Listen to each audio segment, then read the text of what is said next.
Hey guys, today we're checking out 10 years of games and how they run on the Jumper Ezpad 6 Pro Windows 10 tablet. We are starting with Half-Life from 1998. Now this is the updated version from Steam. It runs at 1024x768 and this is a game that runs really well on such a tablet.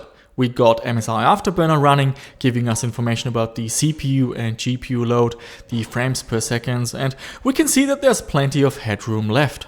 So in this video we will start in 1998 and for every year we will pick a game, see how it runs, and in between we will take a closer look at this tablet, the features, what's good and any quirks or areas for improvement. Recently, Banggood asked me if I wanted to review a tablet. I had a quick look at the specifications and while it was a brand new model, it was very similar to the one we looked at in a previous video where we built a MIDI emulator for DOS gaming. It also came with the older Atom Z8350 processor. The price wasn't that great either, so it wasn't particularly good value.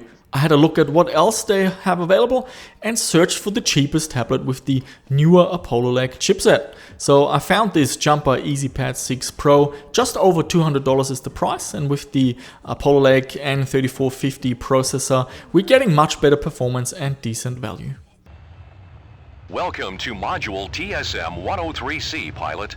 Don't touch the controls until you are told to do so. You will fail this session if you do not follow instructions carefully. This tablet is a larger model with a really nice 11.6-inch screen. The panel is IPS, so we're getting wide viewing angles and rich colors with high contrast. The blacks are a little bit on the weak side and we do get a bit of backlight bleeding at the top and bottom, but in most situations this isn't much of an issue. Do note that the panel is glossy, so that's great for watching a movie late at night, but if you're using it in broad daylight then you will get a lot of reflections.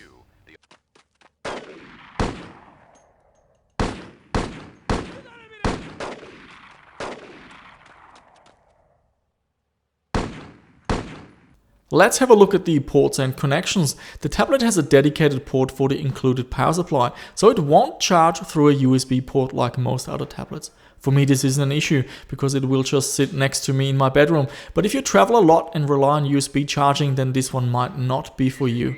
On the flip side, we get a lot of USB ports. There's a micro USB, we got a USB Type-C and also a full-size USB 3 port which can power an external hard drive just fine. We also have a micro HDMI port which are used to capture all the footage shown in the video. And on the other side we have a headphone port as well as a micro SD card slot. Yes. Ah, there you are.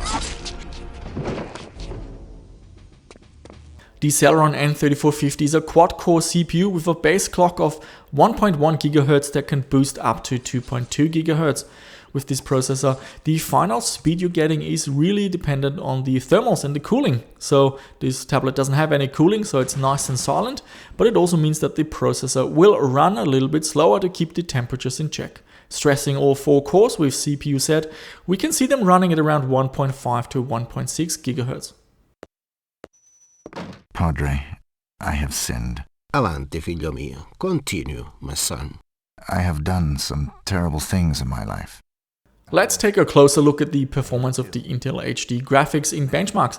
For these results we have some comparisons. The older Kinovo mini PC with the Z8350 processor, as well as the B-Link mini PC. That's the one I use as my home server and media center. It also has the Celeron N3450, but does a little bit better with the cooling. In 3D Mark 2001 SE, the results are very similar to that of the B-Link, but in the newer benchmarks we can see the Jumper Ezpad 6 Pro fall behind a little bit, and this is really because of the weaker cooling that's going on with the tablet. Private Martin, proceed through that door. Sergeant Moody's gonna take you through weapons training. The rest of you ladies, stay right here. With the Apollo Lake chipset we are also getting much better display drivers from Intel. For running old games, for example, we have all the display scaling options that you want, so we can run games for example at 1024x768 or 800x600 and with the proper 4:3 aspect ratios and the bars on the side. Compared to Nvidia and AMD, the 3D options are a little bit limited, but I had no issues with any of the games shown in the video.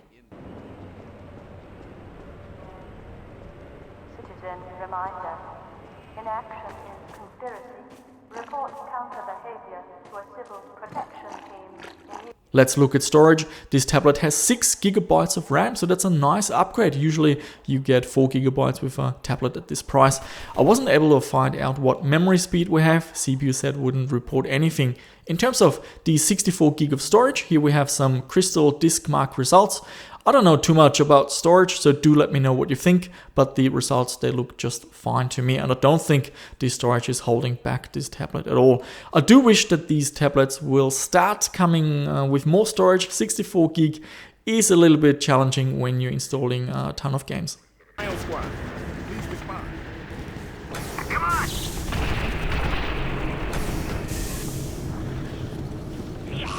In terms of networking, we have Bluetooth and wireless, both from Realtek rather than Intel. The wireless adapter supports 802.11n, so we don't have dual band AC support, unfortunately.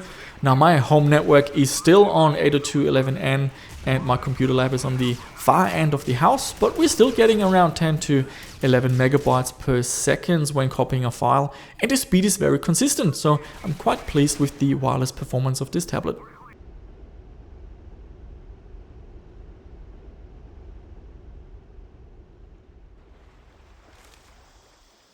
There is an optional keyboard available for this tablet. It doesn't come with the main unit, but I did purchase one for myself. It hasn't arrived yet. You're looking at around $40 shipped.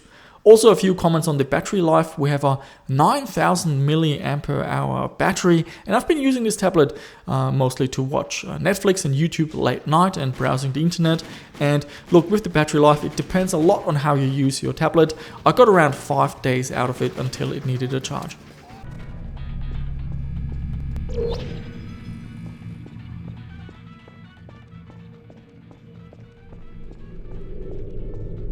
So let's check out the speakers, the microphone and the webcam. The microphone is quite basic, not high quality at all. I'm holding the tablet at arm's length and I've boosted the levels to the highest setting that was possible. The camera does 720p only, even for photos, so 720p for photos and for videos. The speakers, it has stereo speakers. There's a speaker on the left and on the right side of the tablet. Again, the quality is quite limited, a bit tinny and not very loud at all. It's sufficient to to watch a movie at late night, in bed, lying in bed for example, but if you're in a noisy environment, not good at all.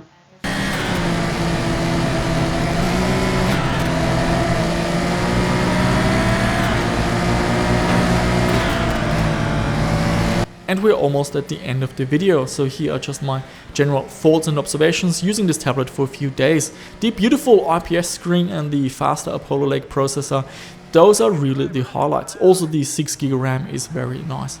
I believe for Jumper to make this product at such a competitive price, they had to save on some other components, and that's basically why we have the weaker webcam and the microphone, and also the lack of dual band AC wireless. The dedicated power supply is also something that won't work for many of you, but for me this is actually really handy.